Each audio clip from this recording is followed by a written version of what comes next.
Well, hello, everyone. I'm James Dobson, and you're listening to Family Talk, a listener-supported ministry. In fact, thank you so much for being part of that support for James Dobson Family Institute.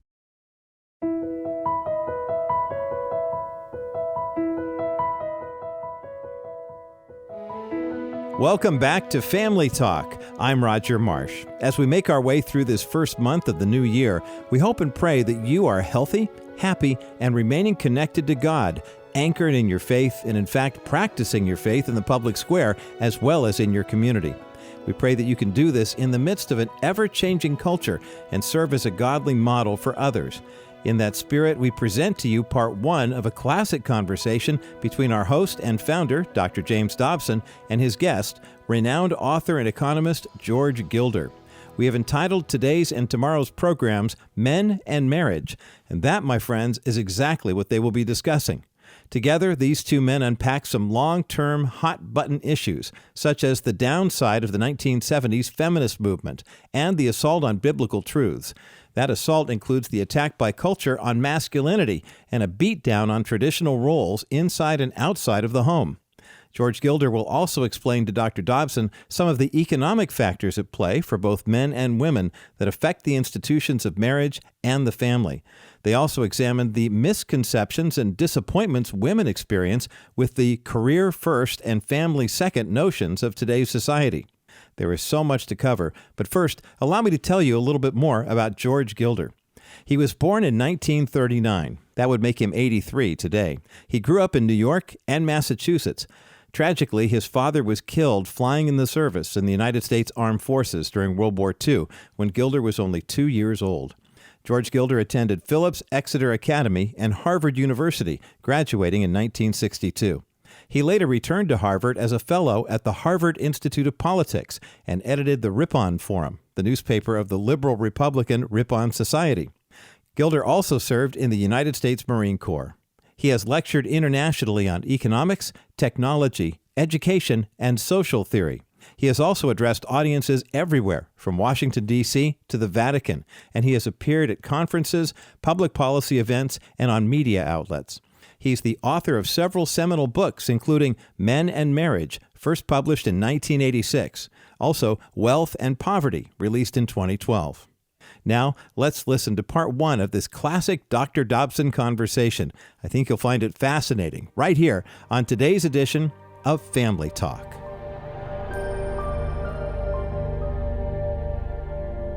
There are a few writers in this country that I think stand head and shoulders above the rest of us, and one of the most brilliant is with us today. I'm not trying to patronize him, but I tell you, I have read his works for years and have been so impressed with his ability to analyze the family in the context of society, among other subjects that he writes about.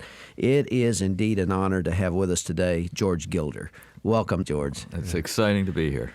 Back in the early 1970s, my father used to do a lot of research for me. I was on the faculty of USC School of Medicine at the time and was extremely busy, had my hands full, and this whole subject of the family was so important to me, but I was in a research responsibility and a teaching responsibility. And I used to call my dad and ask him to read books that had come out for me that were important to me, but I didn't have time to get to. And your book, Sexual Suicide, was one of those books. I made a phone call to him, and I said, Dad, there's a book out you got to help me with. And he read Sexual Suicide, and he sent me a complete analysis of the book, an outline of the whole book, with the most glowing comments. He said, you must read this book. That was my introduction to you back in, I guess, 1973? Is that when the book came out? About that, yeah. And I have quoted you and talked about your perspectives ever since then. For the benefit of those in our listening audience who are not that familiar with George Gilder, let me go on with his introduction.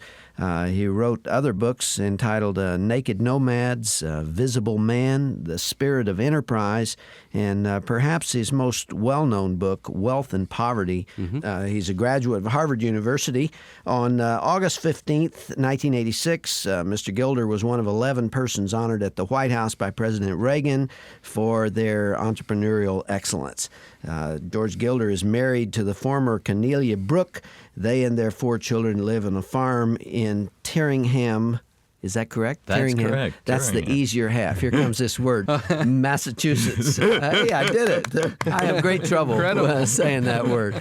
George, I am delighted to have you here. Now, I want to go back to 1973 and your book, Sexual Suicide, because your new book, Men and Marriage, is kind of an update or a more recent analysis of the same material that you talked about then. That was a very controversial book in 1973, wasn't it? Right. It was introduced in Harper's Magazine and provoked more letters than virtually any other article ever in the magazine. A lot of anger, too. A lot of anger. Just rage was expressed. The feminist movement was riding high at the time.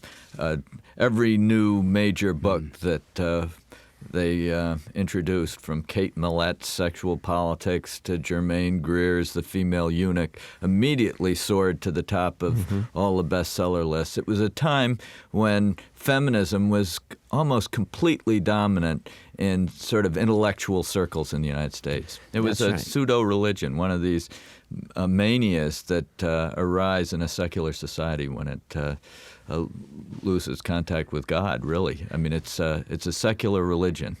Now, have things changed that much? Your book, Men and Marriage, hasn't been out too long. I saw a review of Men and Marriage the other day in the L.A. Times. It was written by a feminist, and it began with the words, "Oh, George, you brute." So here we go again, it looks like. Right, here we go again. It is... That's the kind of reviews I've been getting, sensitive reviews of that kind. In 1973, the very title, Sexual Suicide, had ominous implications for the society, dire consequences that might fall upon us if we continued as we were going, especially for the family. And most of those predictions or those statements have been almost a prophecy now, haven't they? Right.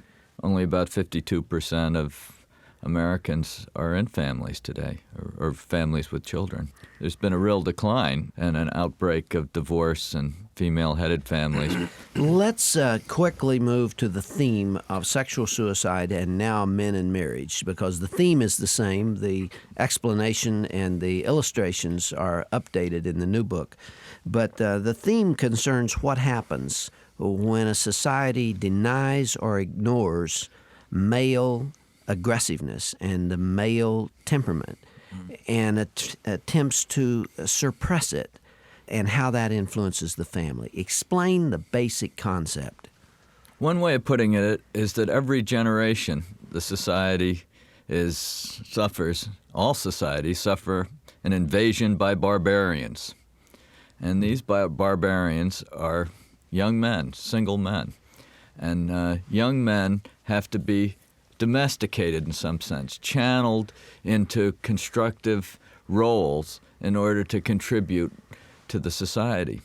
And the way young men get converted into productive citizens most of the time is through marriage.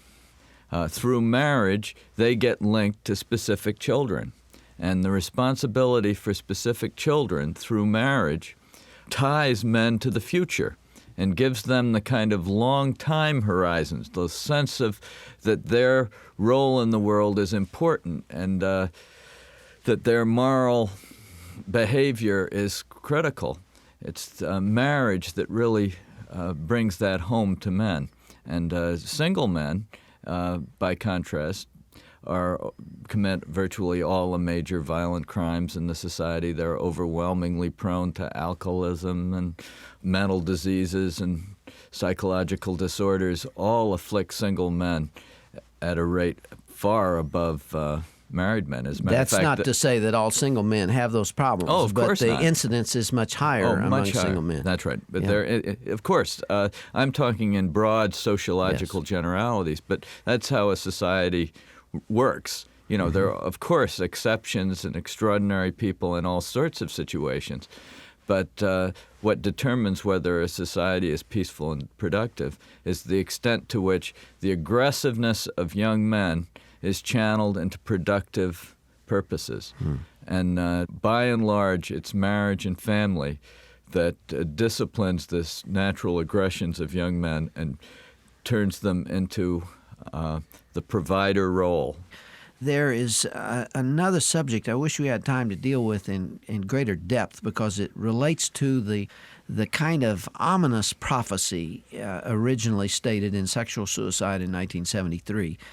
You were really talking about the possible death of a civilization and a complete change of social order that might grow out of our attempts to contradict who we are biologically as men and women. We are now seeing the fulfillment of some of that, as I said a little earlier, in that we're below zero population growth in the United States, I believe in Canada, and seriously below it in Western Europe. By that I mean we're not producing enough babies to replace the people who die. And when you have a culture that's not at least replacing itself, you have a declining culture. We get used to everything growing. My business is bigger this year than last year.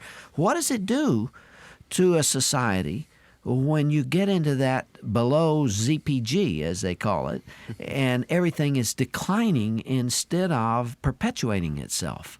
Well, rather than a spiral of growth, you get a vicious circle of decline. And you get typically a steadily rising portion of the population being elderly beyond the workforce, and you get the burden of supporting those older people falling on an ever smaller group of working citizens. This means tax rates have to rise on the remaining workers. Workers tend to withdraw from the workforce. They tend to work less. So the remaining workers find themselves facing still greater burdens to support a steadily rising number of older people in their retirements. In the end, you get a real collapse of the society, such as I'm afraid is coming in Western Europe, where as much as 50% below the replacement level. And of course, being 50% below the replacement level means that in 4 or 5 generations, you're virtually not reproducing the society at all. 50% times 50% is 25%, 12%, 6%, 3%. Of the replacement level within 5 generations. And it's just, it's sexual suicide. And that is what's happening in the welfare states of Europe. Thanks for spending some time with us. You're listening to Family Talk, a radio broadcast of the James Dobson Family Institute. I'm Dr. Tim Clinton, co-host here at Family Talk, and we've come to the midpoint of today's broadcast.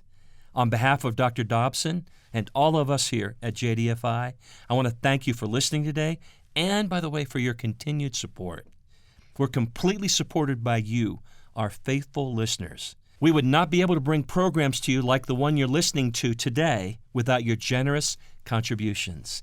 Learn how you can stand with us by visiting drjamesdobson.org. Let's get back to today's broadcast right now, here on Dr. James Dobson's Family Talk.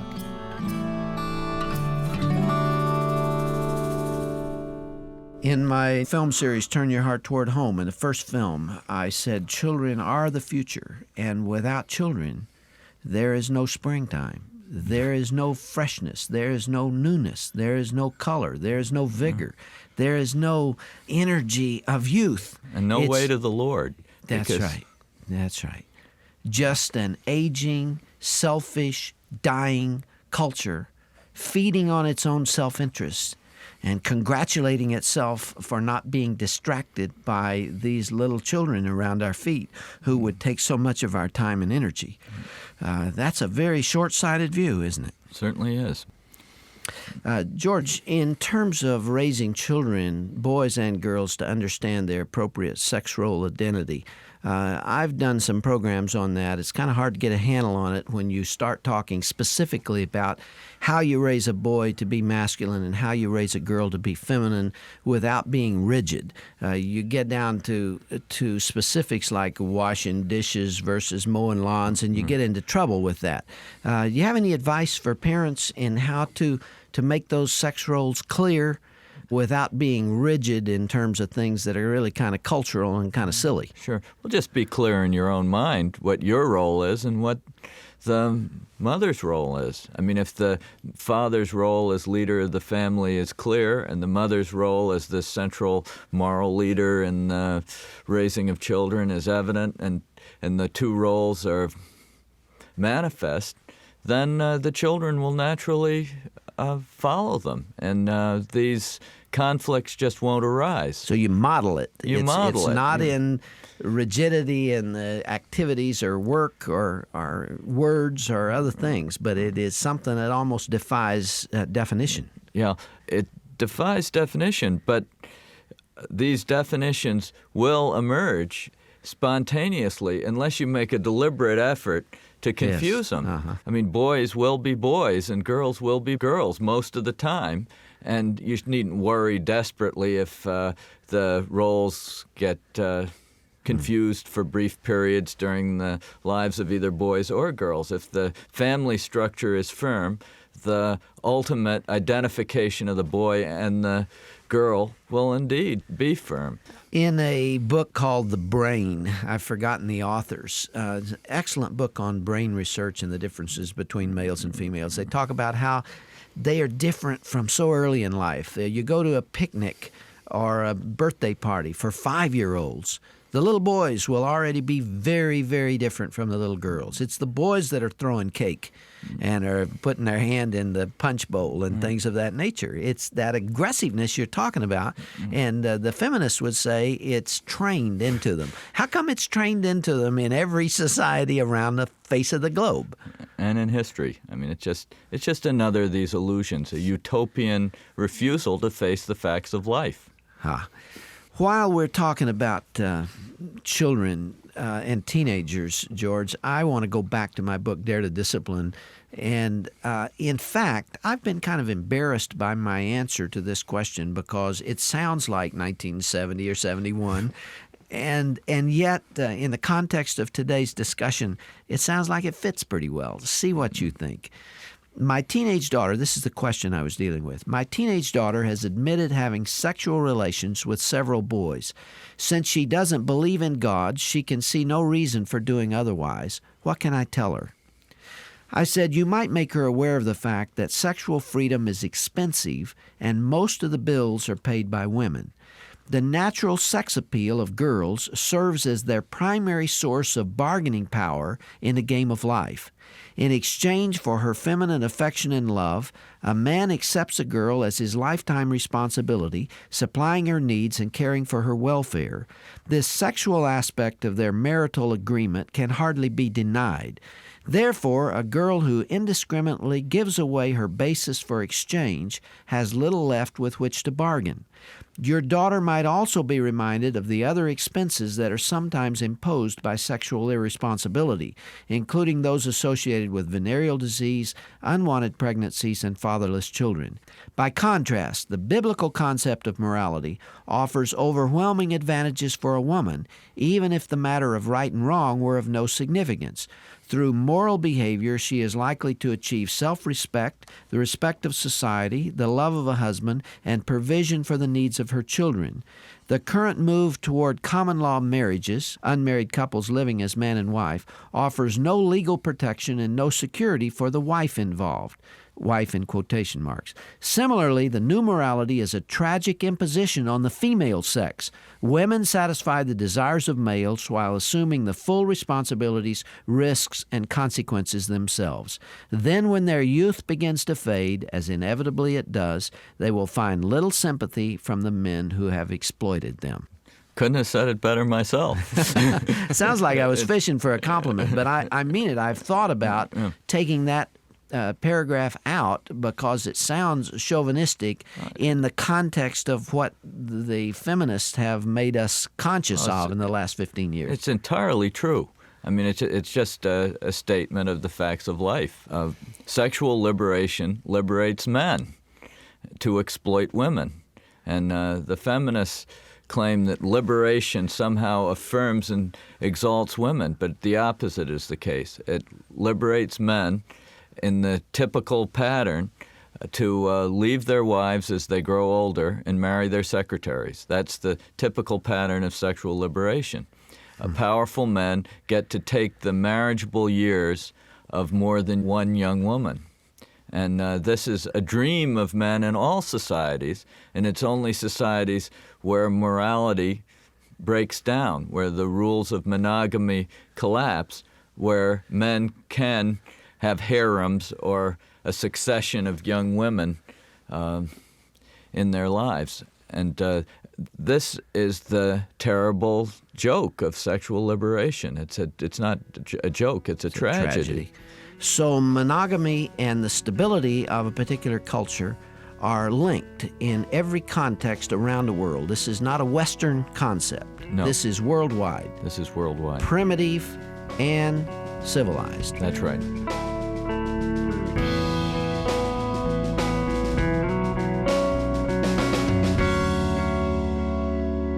Well, this concludes part one of our two-part interview, a classic conversation between Dr. Dobson and his guest from back in the day, George Gilder. Join us tomorrow for part two. The topics that were discussed then by these two godly men remain relevant today and are truly at the center of some big issues of our day, declining marriage rates and the lack of male leadership inside the home. So you will not want to miss the conclusion on tomorrow's program. In closing, have you ever considered making a financial gift to our ministry? If so, I have a special offer for you. Please consider ordering a copy of the 2022 Best of Broadcast 18-program audio collection. For a suggested donation of $50, you can receive a 6-CD set or a digital download version.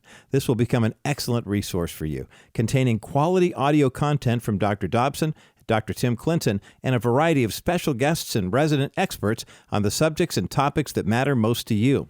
Just visit drjamesdobson.org/best of 2022. That's drjamesdobson.org/best of 2022. Order your copy today.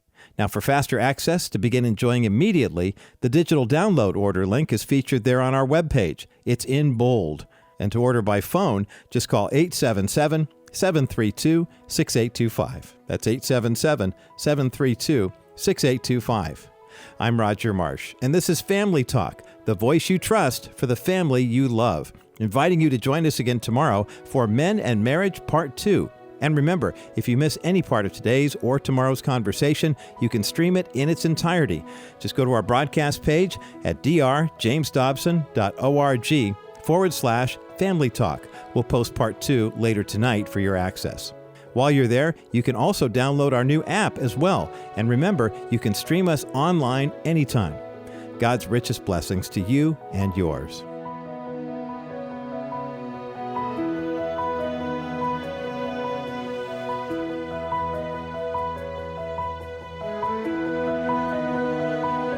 This has been a presentation of the Dr. James Dobson Family Institute.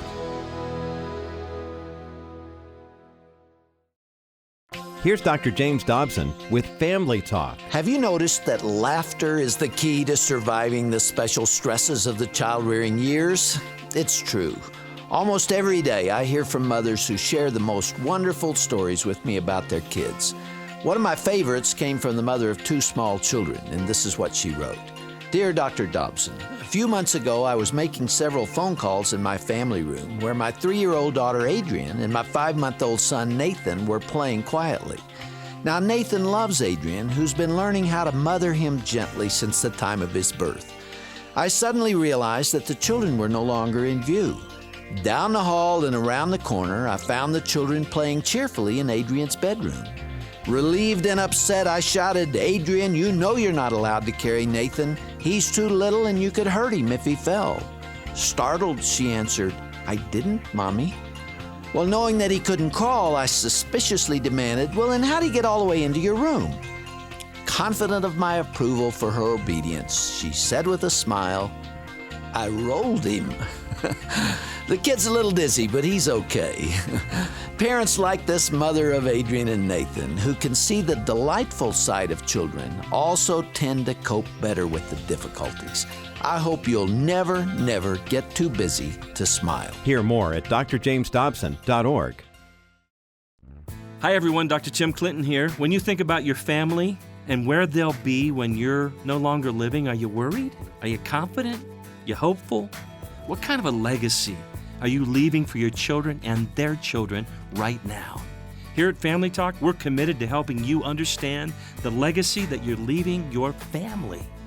Join us today at drjamesdobson.org. You're going to find helpful insights, tips, and advice from Dr. Dobson himself. And remember, your legacy matters.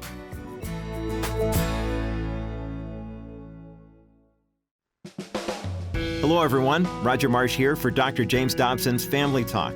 The news comes in all shapes, sizes, and formats these days, but how do you cut through all the noise and get to the heart of the matters that affect your family? Well, come to Dr. James Dobson's Family Talk and sign up for Dr. Dobson's monthly newsletter. You'll find clarity on tough issues, encouragement for daily life, and trusted principles to help you build strong, healthy, and connected families. Go to drjamesdobson.org and sign up today. That's drjamesdobson.org.